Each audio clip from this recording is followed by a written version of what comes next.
I couldn't make it on time, I will blame it on EasyJet. So I was started.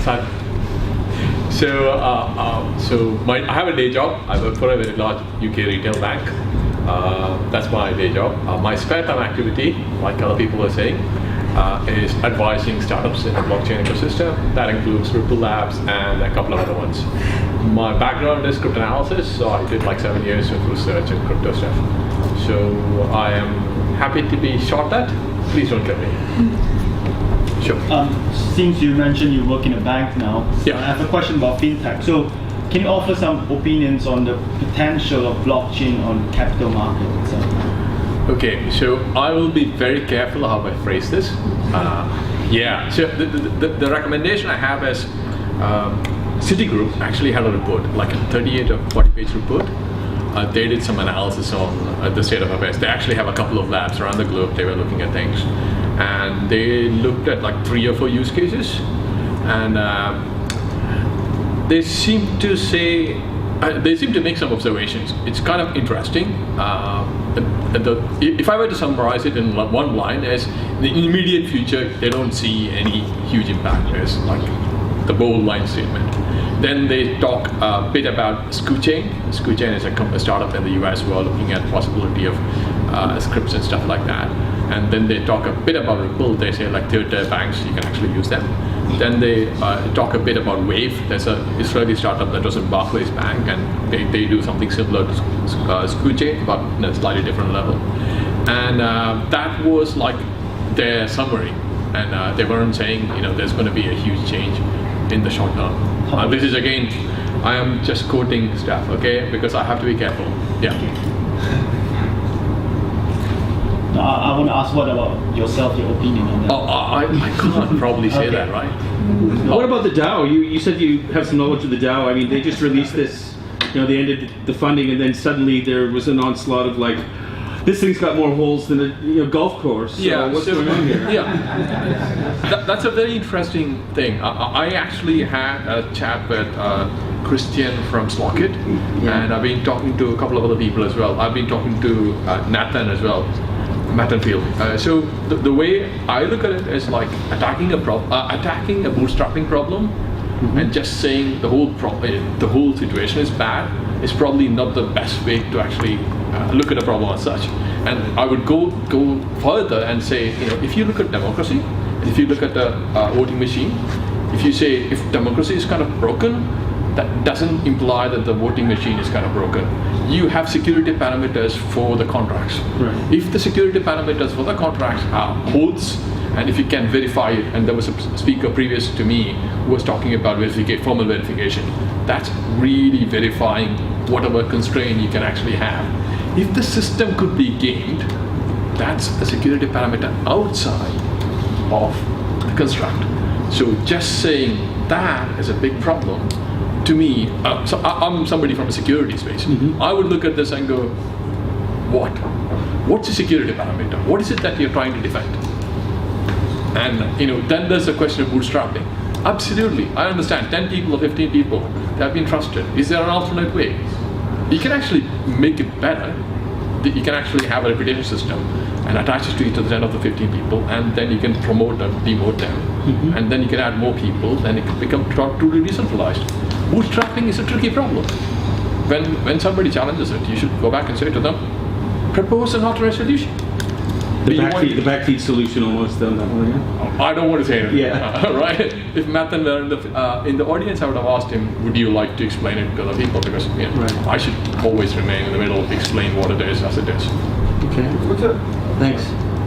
You said you work in security. One thing I feel like there's a big problem right now is there's no, to my knowledge, maybe I'll learn something new here, a decentralized exchange that's trading crypto, completely decentralized. All exchanges are still centralized, or either in the United States, China, it doesn't matter where it is. But what do you think will happen when you actually have the world's first fully decentralized exchange that can't be shut down, can't be hacked, can't be broken? Okay, that's an interesting question. I think that will be NSA's trouble. They will be very interested in that one. I think BitSquare yeah. used to be a decentralized exchange. They're running over Tor right now, so. Well, I can give you some bits of data points, and you can make your conclusion. So ISIS, the lady who was from the Tor project. So we had a chat when I met her in Germany about Tor and their, how they are worried about what is actually happening. Tor had the same problem, bootstrapping problem. Okay, they have come up with not decentralized model. So it's not really decentralized. Technically, it's not decentralized because you're using Tor. If you ever use Tor, you're not decentralized. So theoretically, that's wrong. So let's get to the next point. Because they have to actually keep control of it. Because if they are gamed, and if somebody just adds all malicious nodes, if you get a fraction of nodes above a particular limit, it's a network effect. Then if you randomly find a person, what's the probability that the person is susceptible, right? Oh, it's malicious. If you get about the 0.5 mark, then the network crashes. So that problem is there. So first off, that's truly decentralized broken. So we can say it is possible that you can actually have, but there will be a lot more interesting challenges in terms of legal and regulatory perspective rather than anything else. I think technology-wise it's pretty possible. Right. I mean, you can use like something like TPM proof. You can have a provable crypto layer. You can prove to anybody. You can use zero knowledge, and you can say, this is the criteria I'm running, and I can prove it to you. But pretty much the question will be, the key people who are really interested in making sure, the money is actually being transferred the right way around, and they want to get the taxes. They are the people that generally go after people. So if you look at the startups in the US, pretty much, you could say a whole bunch of those got brought to the court. Mm-hmm. It's not just cryptocurrencies. It is true of also gaming in some sense. I hope you understand what I mean. Gaming where it involves essentially gambling. Right. They've tried that as well. Like they're like big companies have been brought to the court, and all the people on the board were actually asked to pay money. So that's generally the trend. So it is like if the governments in the world think their control over the economy is going to fail, they will find ways. Because this is not a technology problem, this is a societal problem. We can't solve the societal problem with technology. At least that's what I think. I could be wrong. So how big of a threat do you think in the next 15 years, if this does become an industry, there's also something happening parallel, but how big of a threat do you think quantum computing is on encryption in general? Because cryptocurrency, blockchain all rely on encryption. Sure. If somebody has already cracked it and hasn't mentioned it, it's going to happen in the next 15 years. How do you think that's going to happen? Yeah, so two or three pieces. So first off, to start with the person I mentioned before, Isis, the lady from Tor, she's actually doing her PhD in quantum resistant crypto protocols.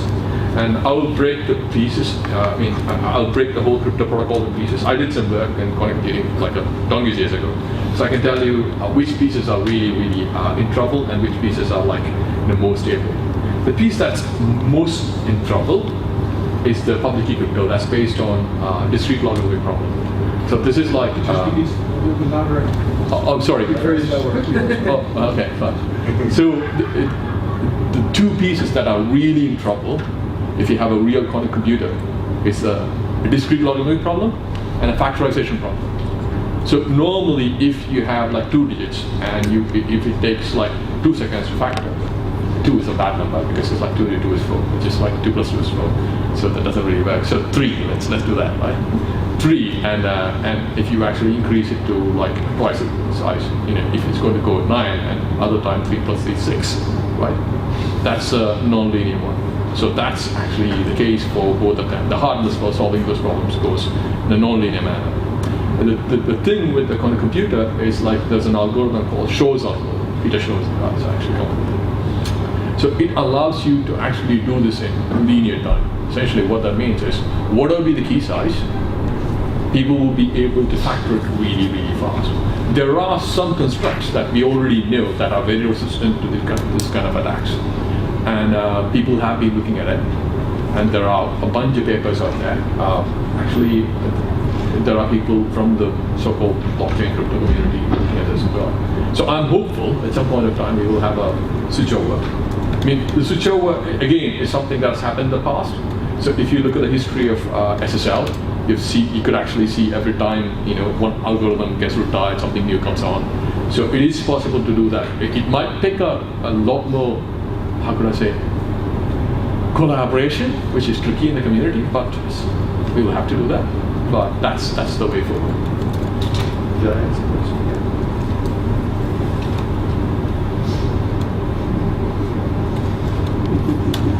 Question one. Sure. Go for it. Oh, yes, my classmate. So certainly for security there is no consistent definition. Let's say there are multiple parties involved. So on one side is the security from the legal authorities' perspective. They want to surveillance all these let's say financial transactions. But on the other hand is the privacy or anonymity of the end users. So how do you think people should go to solve, let's say, the balance? Because certainly there's a strong need from both sides. Yeah, I mean, I probably should put my hand up and say he is my classmate from a PhD program, so I should admit that. So in case you're thinking, why the hell did I say that? So yes, that's a very important problem we are going to have. One of the three problems that we are having in the blockchain space is identity, privacy, and reputation, in a simple sense of speaking. So privacy is literally, we are going to have a trade-off. We need to decide what's important as a society. We can actually have, once things get into the blockchain, unless we have a fully homomorphic function as an encryption function in there, everything that's going to go there is available to everybody. Everybody will be able to see it. So we as a society, as a global society, have to decide what needs to go there. Or we need to actually find a mechanism by which everybody could agree how we're going to implement things and how things will be controlled. So the concept of consent could be somehow governed. I don't know if that's possible, but that's a possibility. Otherwise, we definitely need to look at something like homomorphic encryption. But as you know, it's nowhere near practical.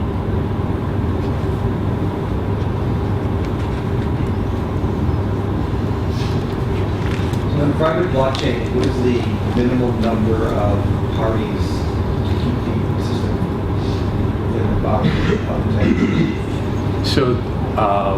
So-called, if I remember correctly, byzantine fault tolerance protocols generally have 3n plus 1, I think. So it's like generally a parity is like you have an odd number at the very least, and generally a somewhat large odd number, so that when some of them go down or some of them disagree, then you can still have a majority. That's simple to describe. Do you see more, because the DAO is one iteration, obviously, has more holes than a golf course, apparently. But obviously, as this matures, this is almost like year zero of it.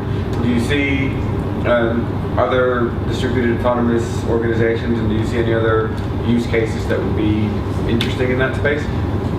I definitely think that's a huge opportunity in this space. So the way I would describe it is like, imagine the whole, the AI thing that was talked about by one of the previous speakers, right? There's a huge implication of that. You actually have agents that need to make decisions.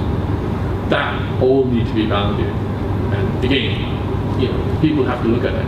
They've actually been written by, people have actually written papers about it before. So there are people looking at it. Then the IoT is there. It's like, you actually need it. So what I would say the characteristics for actually having, organizations in that sense could be different. It could be all the way from like how to actually run like a city, all the way to how to run your machine, as in your car. The car could be like literally having its components negotiating how it should function and things like that. So I definitely see this possibility of evolution happening in a very rapid pace, most likely, given the amount of interest it is actually generating.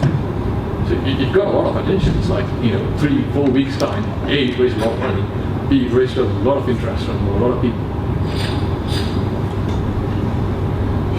Yeah, just like Bitcoin started off being really cheap and being developed by the Bitcoin community, and then those people, like Bitcoin, gained value, and these people were rewarded for their work. Yeah. The same thing you see with Ethereum. Yeah. People that have a lot of Ethereum now can see, okay, it's going right. And the same thing you can say of the DAO. Yeah. But that means that in the long term, like the development side of it, will get a slump. Yeah.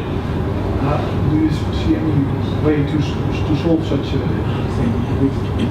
Yeah, the thing I was about to say is like it has to be thought of carefully before you release all of it. So I probably have like an example in my mind, but I don't want to name it for various reasons, political reasons.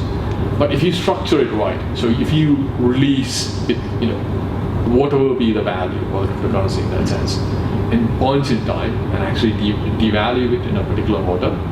Say for example, you have a total of like 100, and you say I'm going to release 25, and when I release the next 25, the value of this thing is going to come down by half, or something like that.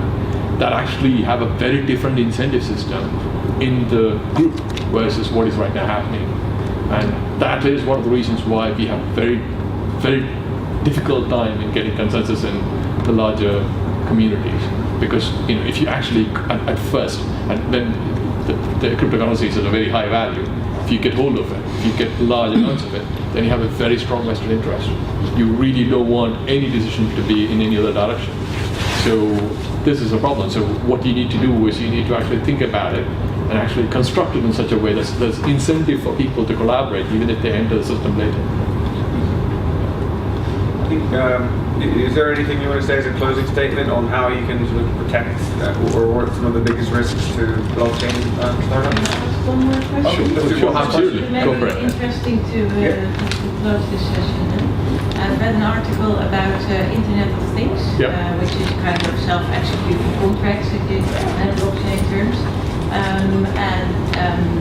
Since it's a machine-to-machine system, you want to make sure that it's still safe and secure. And the way they want to secure it, it's an idea, is to insert a hub in this network of Internet of Things that is collecting all of the data and is doing some kind of an analysis on the behavior of all these items in this little network of Internet of Things. But if there's something that's out of the usual behavior, there's still a human being needed to judge if that's a correct transaction or something that should be closed out or visited. How do you look at this type of mechanism, and how do you think about securing a DAO or Internet of Things network? Because I think they're kind of similar systems. I probably will try at this. So I should admit, put my hand up and admit, I wrote a piece for Backfeed on kind of touching upon this thing, the IoT thing. So I did do some thinking, so I have a slight advantage, not much, slight.